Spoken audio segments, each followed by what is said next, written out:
And just because we found some receipts, you did say, I think homosexual activity is a sin. Yes, I'm a religious Jew, that's true. There's a genetic component. You found me out. Orientation. But the view of all religious people I know has always been that sexual behavior is something that is up to you.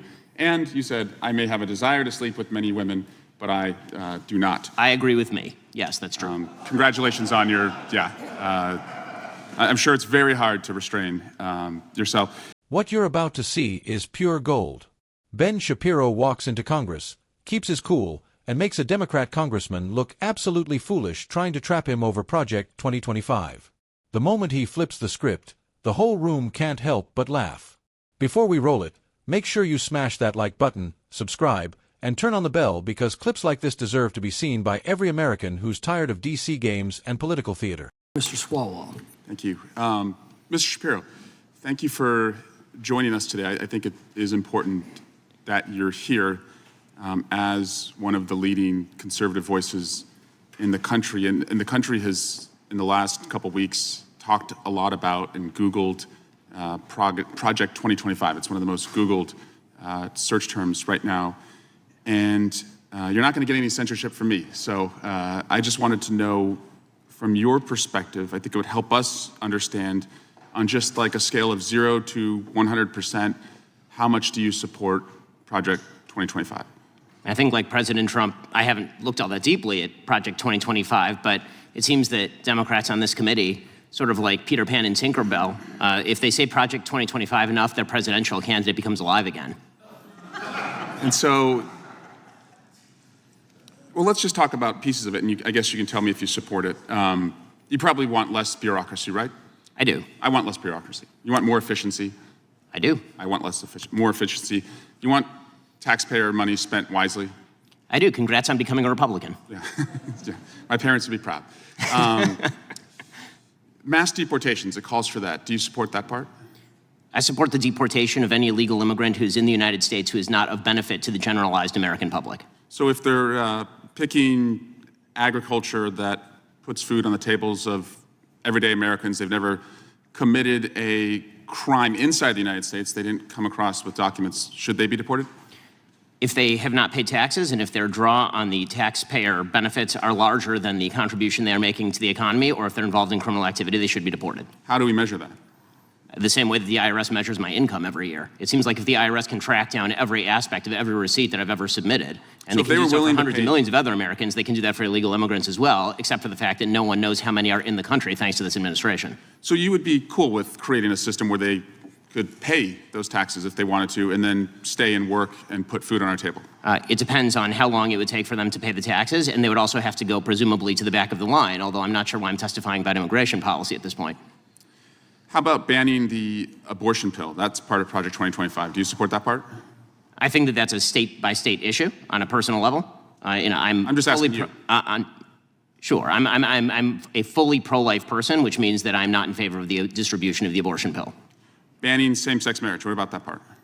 I am in favor of traditional marriage between a man and a woman, and I'm perfectly fine with anyone having any sort of voluntary sexual arrangement they seek. That's a different thing from whether the government should attach benefits to that personal relationship.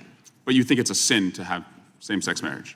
I mean, I'm confused. Are you asking me as a religious Jew what I think about biblically? I'm just asking, is it a sin to be gay?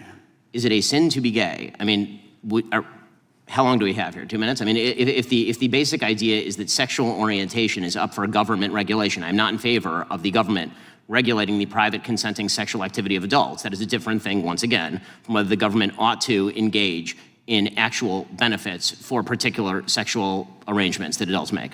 But again, just you to me, is it a sin or not?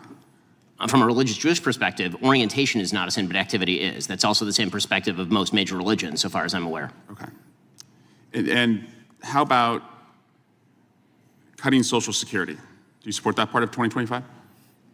I'm not sure what Project 2025's position on Social Security is. I'm in favor of the restructuring of Social Security along the lines of privatization and lowering and increasing the retirement age, because you, as well as every other congressperson, knows Social Security is going to go bankrupt, and yet everyone seems to have an interest in lying about it for the next decade and a half until we have to take austerity measures or radically increase inflation or taxes.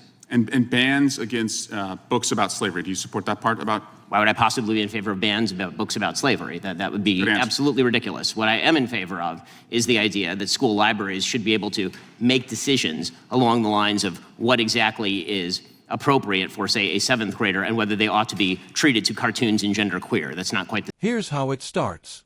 The Democrat congressman tries to corner Ben Shapiro by asking how much he supports Project 2025. You can tell right away they were hoping he'd say something extreme so they could headline it later. But Shapiro doesn't bite. He calmly says he hasn't looked into it deeply, just like President Trump, then fires off the most hilarious line of the day, comparing Democrats to Peter Pan and Tinkerbell, saying, if they just repeat Project 2025 enough times, maybe their campaign will come alive again. The whole room chuckled. Even some Democrats couldn't hide it. Then the congressman goes down a checklist of talking points. Bureaucracy, efficiency, taxpayer money. Shapiro agrees with all of it. Less bureaucracy, sure. More efficiency, absolutely. Smarter spending, of course. The Democrat realizes he's cornered himself and jokes. Congratulations on becoming a Republican. That's when you know he lost the argument. Next came the immigration question. The congressman tried to spin it into mass deportations. Shapiro calmly explained that America should deport criminals and those who take more than they contribute, not hard-working immigrants putting food on the table. Then he drops another truth bomb.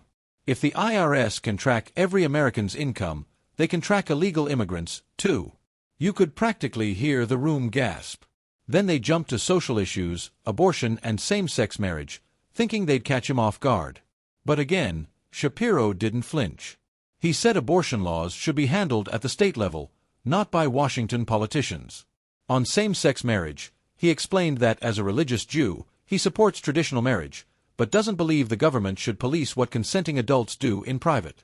That's logic and moral consistency, not hate. And when the congressman tried to tie conservatives to book bans, Shapiro shot that down instantly, calling it ridiculous. He clarified that the real issue isn't history books. It's pornographic material being slipped into classrooms under the label of education.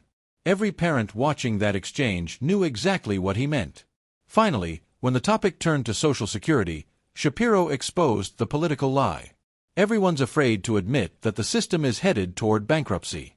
Instead of pretending it's fine, he said the responsible solution is reform, not denial.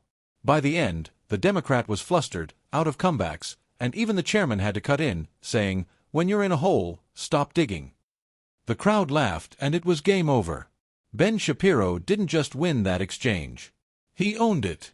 Calm, logical, hilarious, and confident. While others play politics, he plays chess. If you think more Americans need to see moments like this, share this video, subscribe for more, and drop a comment. Facts don't care about your talking points.